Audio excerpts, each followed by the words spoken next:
जय जवाहर संगवारी हो। मोर नाम है हरीश कुमार साहू और मैं आप मन ला गणित विषय ला छत्तीसगढ़ी बोली में पढ़ाए के प्रयास करता हूँ। तो संगवारी हो, हमन पहुँच चुके हैं कक्षा 7वीं के अध्याय 8 में, जेकर नाम है सर्वांग समता।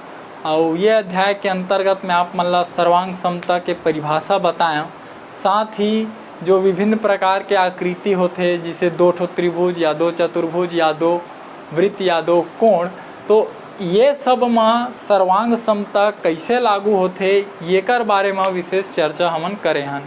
साथ ही हमन प्रश्नावली क्रमांक 8.1 ला भी पूरा हल कर लें। अब हमन आगे बढ़ते हुए एक नया बिंदु में पहुँचें जेकर नाम है त्रिभुजों में सर्वांग समता जांच के नियम। ठीक है, अब हमन हाँ जांच करबो कि त्रिभुज मन कैसे सर्वांग सम होते। ठीक है,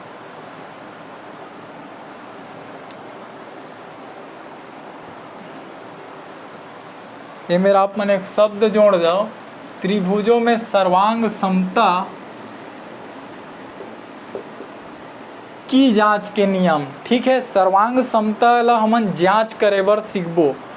तो अभी तक मैं आप मन ला बता रहे हूँ कि कोई भी त्रिभुज के यदि जैसे पहला त्रिभुज है और ओकर 3 भुजा है और दूसरा त्रिभुज के भी 3 भुजा है, तो पहला वाला त्रिभुज के तीनों भुजा दूसरा वाला त्रिभुज के तीनों संगत भुजा के बराबर होना चाहिए, और पहला वाला त्रिभुज के तीनों कोण और दूसरा वाला त्रिभुज के तीनों संगत कोण आपस में बराबर होना चाहिए, तब जाके हमन कोई त्रिभुज ला सर्वांग सम बोल देथन। ठीक है, तो जैसे आपसे एक प्रश्न मैं पूछा, यदि त्रिभुज के तीनों कोण आपस में बराबर है, 2 त्रिभुज है, दोनों त्रिभुज के तीनों कोण आपस में बराबर है, तो का वो त्रिभुज मन सर्वांग सम होही।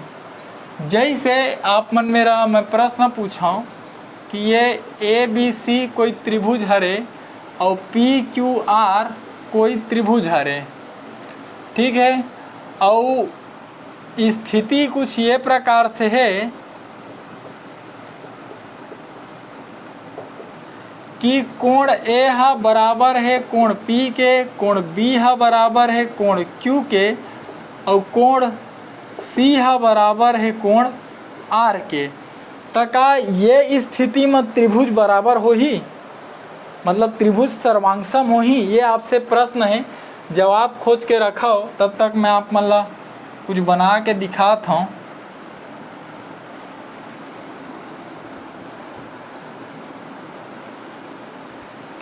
ठीक, ये त्रिभुज बन गए। एकर नाम रख देता हूँ ABC और एकर नाम रख देता हूँ PQR। ठीक है,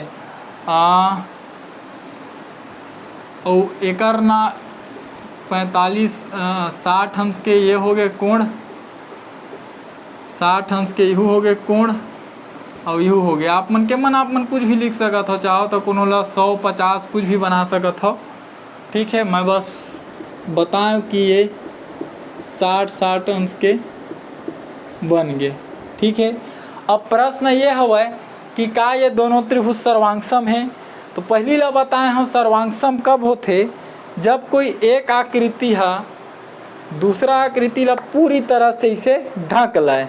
ठीक है, तब जाके वो सर्वांग सम होते। अब नियम से दोनों के कोण बराबर हवा। ठीक है, देख सकत हो चांदम नाफा, फिर भी आप मन बना लो ऐसा त्रिभुज बन जही जेकर 60 अंश के कोण रही, ओकर आकृति के आकार छोटे बड़े हो सकत है। अब यदि ये वाला त्रिभुज ला उठा के रखूं तो ये तेकर अंदर में आ जही, पूरा बड़े जन है तो चारों मुड़ा का हो जी एकर बाँच जही, तो ये हयला नहीं ढकाए ना ये हयला नहीं ढकाए। ठीक है, तो संगवारी हो, ये त्रिभुज और ये त्रिभुज दोनों कभी भी सर्वांग सम नहीं हुए। ठीक है, काबर स्पष्ट आप मन ला देखे से पता चलते कि जब ये वाला त्रिभुज ला एकर ऊपर रखा तो ये है तो पूरा ढका जी, लेकिन एकर ये वाला हिस्सा है बच जही। दोनों त्रिभुज है बराबर एक दूसर ला ढकाए, तेन स्थिति में वो मन का होते एक दूसर के सर्वांग सम होते। और ये वाला त्रिभुज ला लहा तो ये माँ ही, लेकिन ये हल्ला नहीं ढक पाए। ठीक है, तो स्पष्ट आप मतलब पता चलना चाहिए कि दो त्रिभुज है ये प्रकार से है और उनकर जो कोण हवे वो मन हा भले बराबर रहे, ठीक है, लेकिन उनकर तीनों कोण के बराबर बस होए से वो त्रिभुज मन सर्वांगसम नहीं हुआ है, ठीक है। उदाहरण आपके सामने है, तीन कोण इहू में है, ठीक है, और तीन कोण इहू में है जो मन एक दूसरे के बराबर हवा, फिर भी ये त्रिभुज है सर्वांगसम नहीं है, ठीक है। तो ये है सर्वांगसम नहीं है, ठीक। तो मुख्य रूप से मैं आप मन ला ये बताना चाहत रहे हूँ कि यदि कोई त्रिभुज के आप मन ला तीनों कोण दे दे है और दूसरा त्रिभुज के भी आप मन ला तीनों कोण दे दे है और दोनों संगत कोण एक दूसरे के बराबर हवा, तो जरूरी नहीं है कि वो त्रिभुज मन हा सर्वांगसम होवे, ठीक। तो आप मन ला याद हो ही कि पिछले अध्याय में मैं आप मन ला कुछ त्रिभुज के रचना पढ़ाए हूँ कि त्रिभुज के कौन कौन से प्रकार से हम रचना कर सकत हन, ठीक है। तो थोड़ा से आगे आप मन ला बढ़ाते हुए मैं लिख देता हूँ त्रिभुजों की रचना के लिए शर्तें, ठीक है। तो पहला शर्त ये ही से कि त्रिभुज के तीनों भुजा का होना चाहिए, दिया रहना चाहिए, तीनों भुजा दिया हो। यदि कोई भी त्रिभुज के तीनों भुजा के माप यदि दे रही थे, ठीक है, तीनों भुजा का माप दिया हो, ठीक है। ये मतलब आप मतलब लिखना नहीं है, ये केवल आपके समझे पर हरे कि कैसे जो त्रिभुज के सर्वांग समता के जो नियम बने हैं, मतलब जांच करे पर वो कौन से रूप में बने हैं और कौन से तरीके से बने हैं, ये ला मैं आप मतलब समझाना चाहता हूँ। तो ये मतलब आप मतलब लिखना नहीं, ये चाहो तो रफ कॉपी में बिल्कुल लिख सकत हो और ये ला आप मन समझे के प्रयास करो। जब आप मतलब लिखना रही मैं आप मतलब बताऊँ तो त्रिभुज के आप मतलब रचना करे सिखाया मैं पिछले अध्याय में, अध्याय 7 में। तब वो में पहला प्रकार हम देखें कि तीनों भुजा के माप जब दिए रही थे तब त्रिभुज के रचना का हो जाते हमन कर लेथन, ठीक है। और दूसरा कार्य ही से दो भुजा एवं एक कोण का माप दिया हो, ठीक है। तो दो भुजा और एक कोण के माप देते तब भी हमन का कर लेते हैं, त्रिभुज के रचना हो जाते, ठीक है। तीसरा, दो कोण एवं एक भुजा का माप दिया हो, तब का हो जाते, रचना हो जाते, ठीक है। तो ये तीन प्रकार से त्रिभुज के रचना होते। आप मतलब पिछला अध्याय में बड़ा बारीकी से पढ़ाए हो संगवारी हो, पूरा आप मतलब चांदा प्रकार स्केल के सहायता से बताए हों कि कैसे कैसे करथन हमन, पूरा उदाहरण मतलब देखे हन, पूरा जो 6 प्रकार के रचना हो रही से वो सब ला आप मतलब करके दिखाए हों पिछले अध्याय में। तो ये 3 तरीका होते कोई भी त्रिभुज के रचना करे के, तो यही 3 तरीका है रचना करेगा। यही 3 तरीका से ये जो सर्वांग समता के नियम के जांच करते वही ये 3 तरीका से बने हैं। जैसे एमा बोले है तीनों कोण का माप दिया हो, ये बनाए के तरीका होते त्रिभुज के। तो जांच करे के नियम में हवे भुजा भुजा भुजा सर्वांग समता, ठीक है। और दो भुजा एवं एक कोण दिया हो तो ये एक भुजा दीच ये दूसरा भुजा दीच और एक कोण दिया हो तो एक कोण भी दे दीच, ठीक है। तो भुजा कोण भुजा सर्वांग समता नियम और दो कोण एवं एक भुजा दिया हो तो ये मेरा कोण भी दिए जाही और दो कोण कहा थे दूसरा भी कोण दिए जाही और भुजा बोले है तो एक ठो भुजा दिए जाही। तो कोण भुजा कोण सर्वांग समता नियम, ठीक है। तो त्रिभुज में सर्वांग समता के जांच के नियम कुछ ये प्रकार से है। पहला जो नियम है वो ला भुजा भुजा भुजा सर्वांग समता नियम बोलथन। दूसरा ला भुजा कोण भुजा सर्वांग समता नियम बोलबो। और तीसरा ला कोण भुजा कोण सर्वांग समता नियम बोलबो। ठीक है, तो जिन प्रकार से एकर हमर रचना करे बर सीखे हन वही प्रकार से ये अध्याय में त्रिभुज के सर्वांग समता के जांच करे बर भी सीखबो। ठीक है, तो आओ ये जो तीनों नियम हैं ये ला मैं आप मतलब विस्तार से बताए के प्रयास कराऊँ। तो सर्वांग समता के जांच के नियम में पहला जो नियम है वो ये प्रकार से है कि भुजा भुजा भुजा सर्वांग समता नियम। ठीक है, जब भी आप मन कोई त्रिभुज या दो त्रिभुज में सर्वांग समता ला देखना चाहत हो या जांचना चाहत हो कि वो त्रिभुज मन आपस में सर्वांग है कि नहीं, तो आप मन ला सबसे पहले ये नियम ला लगा के देखना है कि वो त्रिभुज के भुजा भुजा भुजा सर्वांग समता नियम कहे के अर्थ है कि किसी त्रिभुज की सभी भुजाएं किसी दूसरे त्रिभुज की सभी संगत भुजाओं के बराबर हो तो वे त्रिभुज सर्वांगसम त्रिभुज कहलाते हैं। कहे के अर्थ है दो ठो त्रिभुज दिए है, पहला त्रिभुज के तीनों भुजा दे है, दूसरा त्रिभुज के तीनों भुजा के माप दे है। और यदि पहला त्रिभुज के तीनों भुजा के माप दूसरा त्रिभुज के तीनों संगत भुजा के माप के बराबर होगे तब आप मन बोलू कि वो त्रिभुज मन सर्वांगसम हवाए। ठीक है, तो ये ला जो हमन पहला नियम है एला बोलथन भुजा भुजा भुजा सर्वांग समता नियम। एला एस एस लिखे के अर्थ है, एकर अर्थ हवे साइड साइड साइड। ठीक है, कांग्रुएंस मतलब सर्वांग समता। ठीक है, तो ये तरीका से आप मन जांच करहू। आप मन ला उदाहरण से समझाए के प्रयास करता हूँ। तो ये मेरा मन उदाहरण लेके चलथन। उदाहरण पर मैं हाँ त्रिभुज बना देता हूँ कुछ भी प्रकार से।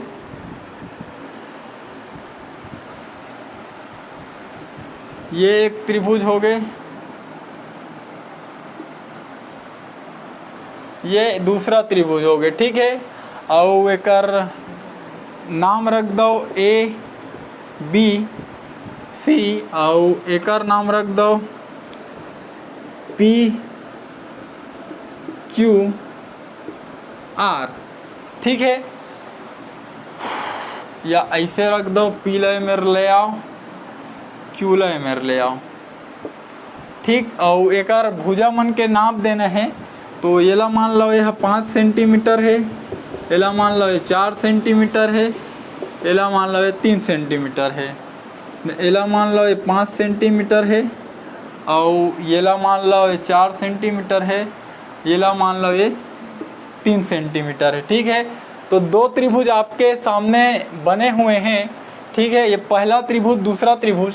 अब इनमें जो जांच करे के तरीका है तो पहला तरीका ये प्रकार से हुई, यदि दोनों त्रिभुज के तीनों भुजा के लंबाई आप मन ला दे हवाए तो ये वाला नियम के उपयोग किए जाही, भुजा भुजा भुजा सर्वांग समता नियम।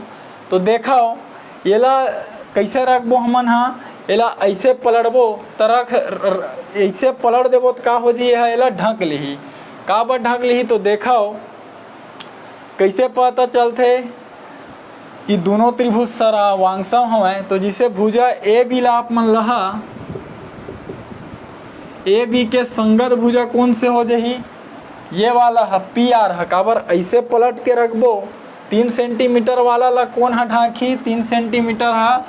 तो ए बी के संगत भुजा का हवे पी आर हवे। ठीक है, और दोनों के मान कतका हवे 3 सेंटीमीटर है। ठीक है, और ए सी, तो ए सी के संगत भुजा कौन हाँ होई, ये पी क्यू है, एकर मान कतका है 4 सेंटीमीटर। ठीक है, और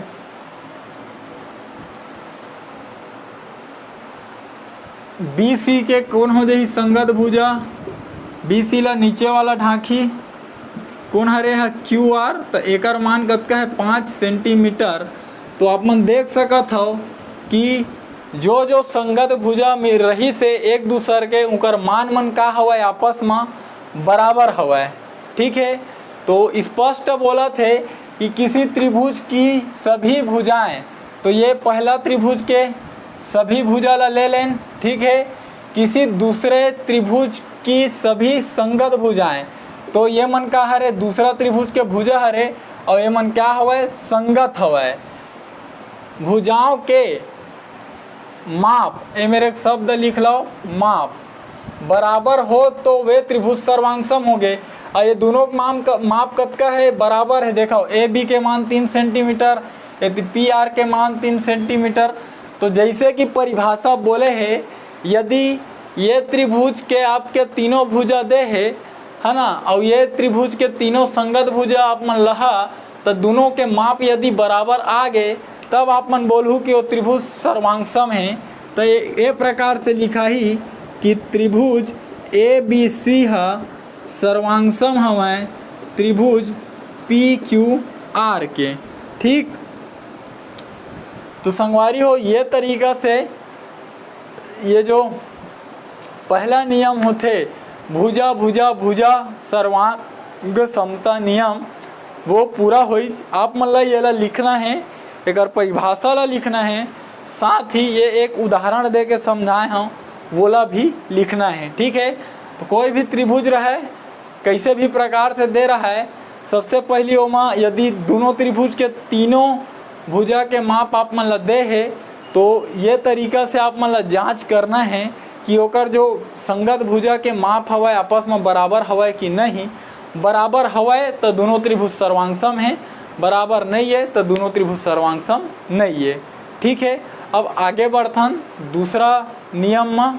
तो संगवारी हो त्रिभुज के सर्वांग समता के जांच करे के दूसरा नियम ये प्रकार से है, भुजा कोण भुजा सर्वांग समता नियम। ठीक है, एला अंग्रेजी में बोलते साइड एंगल साइड कांग्रुएंस रूल। ठीक है, ये जो SAS लिखा है ओकर अर्थ हवा साइड एंगल साइड। ठीक है, एक से ये SAS लिखा है। तो ये नियम का बोलते यदि पहले त्रिभुज की दो भुजाएं और उनके बीच का कोण, ठीक है, नाम से स्पष्ट है कि दो भुजा और ओकर बीच के कोण।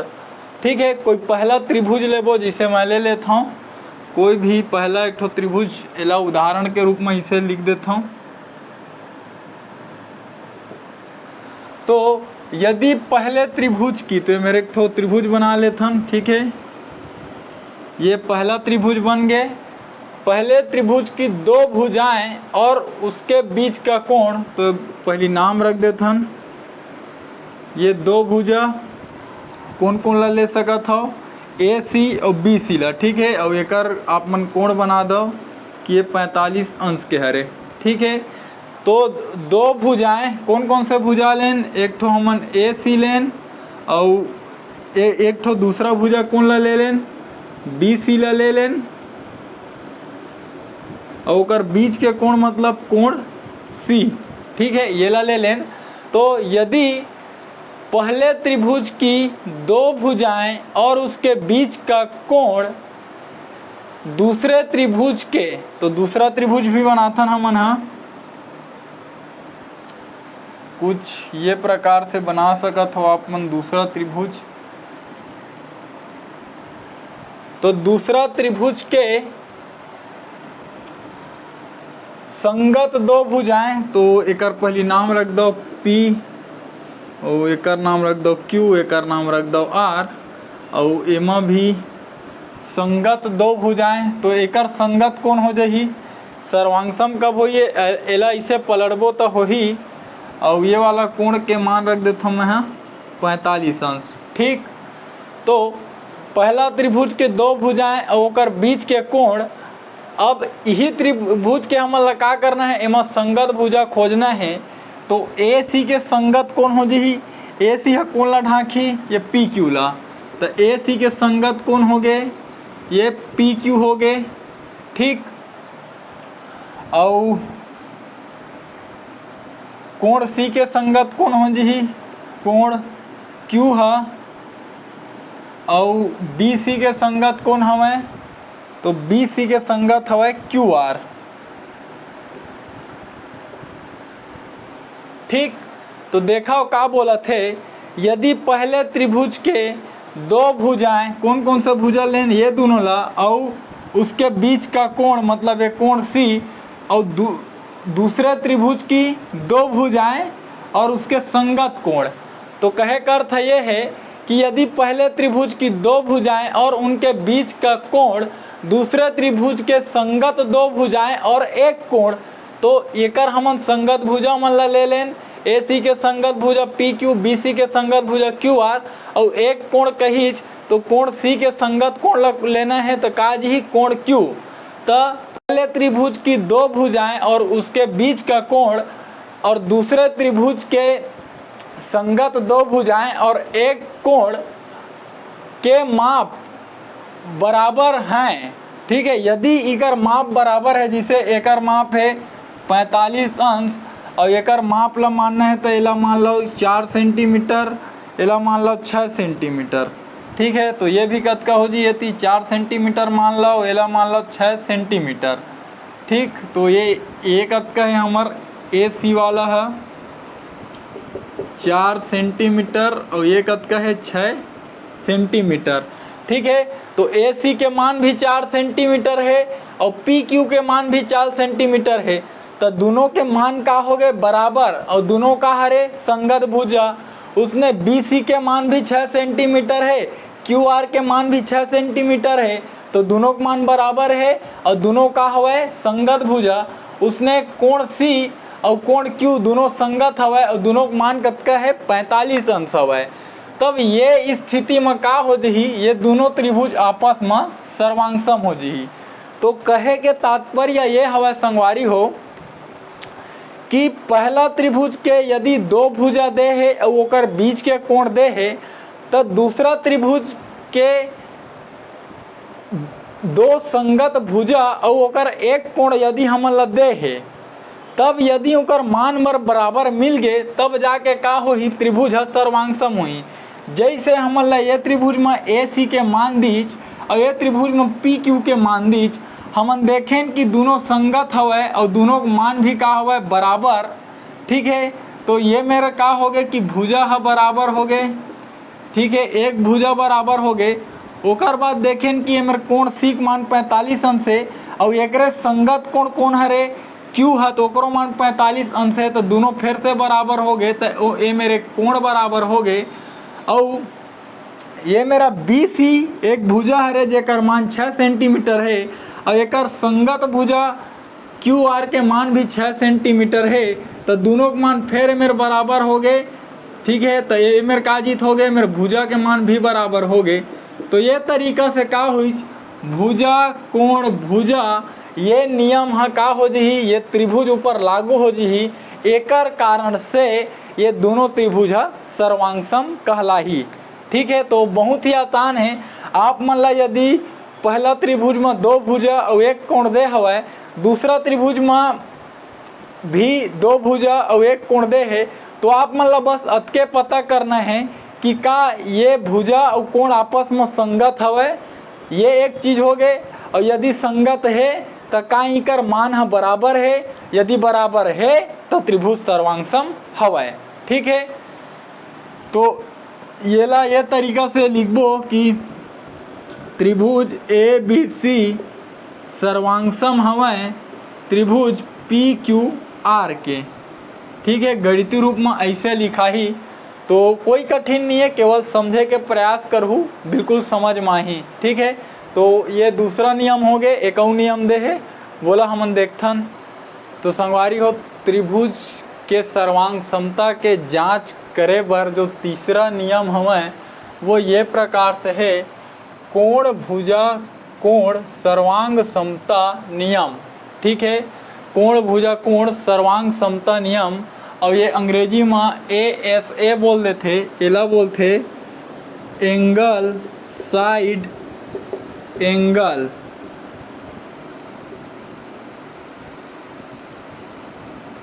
ठीक है, एकर से ती एकर मतलब का होते, एंगल मतलब कोण, साइड मतलब भुजा, और फिर से ये एंगल मतलब कोण। ठीक है, तो कोण भुजा कोण, एंगल साइड एंगल, सर्वांग समता नियम कांग्रेंस रूल।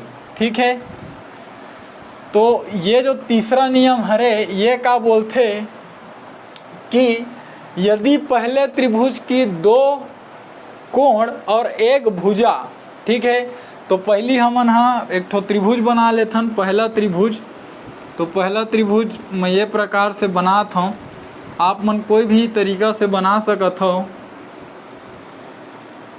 ये पहला त्रिभुज और येकर का बोला थे हा दो कोण, तो दो ठो कोण में बनाथन।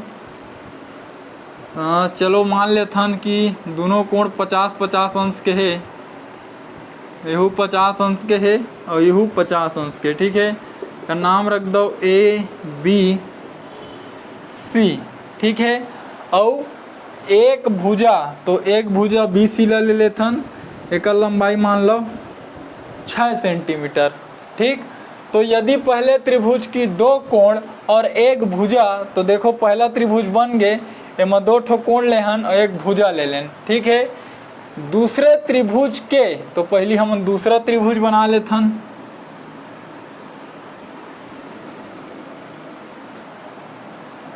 दूसरा त्रिभुज ये प्रकार से है ना। दूसरा त्रिभुज का नाम पी क्यू आर। ठीक, दूसरे त्रिभुज के संगत दो कोण, तो क्या कहा थे कि पहले त्रिभुज के दो कोण और एक भुजा दूसरे वाला त्रिभुज के संगत दो कोण और एक भुजा के माप के बराबर है, तब जाके का होही और दोनों त्रिभुज आपस में सर्वांगसम हो जाही। ठीक, तो दो कोण और एक भुजा, तो एकर हमन ला संगत कोण लेना है उमा और संगत भुजा, तो मान के चलता हूँ मैं हाँ कि ये वाला 50 अंश है और ये वाला भी 50 अंश है और ये ला मान लो 6 सेंटीमीटर। ठीक है, हो सकता है आप मान लो दूसरा दिए जाही, अगर जो नियम बताता हूँ वो पालन कर ही तब त्रिभुज सर्वांगसम है, और नहीं करी मतलब नहीं है। ठीक है, तो मैं आप मतलब परिभाषा के अनुसार उदाहरण ले हूँ, तो यह तो सर्वांगसम हवे। तो देखा कौन से प्रकार से होही। अब ये दो त्रिभुज ले लेना हमन हाँ, तो बोला थे कि जैसे ये एक कोण हवे, तो एकर संगत कोण कौन होही, ऐसे जब ढांकू तो ए हा पी ला ढांकी, तो एकर संगत कोण हो गए पी, और दूसरा कोण कौन हरे, ये हरे बी हा, कोण बी, एकर संगत कोण कौन हरे, कोण आर है। ठीक, और भुजा लेना है, तो भुजा बी सी, एकर संगत भुजा कौन हो ही क्यू आर। ठीक, तो आप मन देखे हो कि कोण ए और कोण पी का हवे संगत, का बर ऐसे ला पलटाबो तो ए हा पी ला ढांकी, एकर सेती ए और पी संगत हवे, और दोनों के मान ला आप मन जानत हो कि बराबर है 50 अंश से। ठीक है, और वैसने भुजा में देखूँ तो एला इसे पलटू एमा ढके बर 6 सेंटीमीटर दोनों नीचे वाला हवे, एकर सेती भुजा के लंबाई भी का हवे बराबर हवे और दोनों संगत हवे। ठीक है, और येला देखो कोण बी और कोण आर, तो कोण आर और कोण बी का हवे संगत हवे, और दोनों के मान कतका है 50 अंश है। ठीक, तो जैसे कि बोली प्रश्न है, परिभाषा है कि ये वाला त्रिभुज के दो कोण है वो संगत दो कोण के यदि बराबर है, और ये वाला त्रिभुज के एक भुजा है यदि ये वाला त्रिभुज के एक संगत एक भुजा के बराबर है, तो त्रिभुज का हो जी सर्वांगसम। तो देखो ए और पी आपस में संगत है, दोनों का मान 50 अंश है, बी और क्यू आर भी आपस में संगत है, दोनों का मान 6 सेंटीमीटर है, बी और आर भी आपस में संगत है और दोनों का मान 50 अंश है।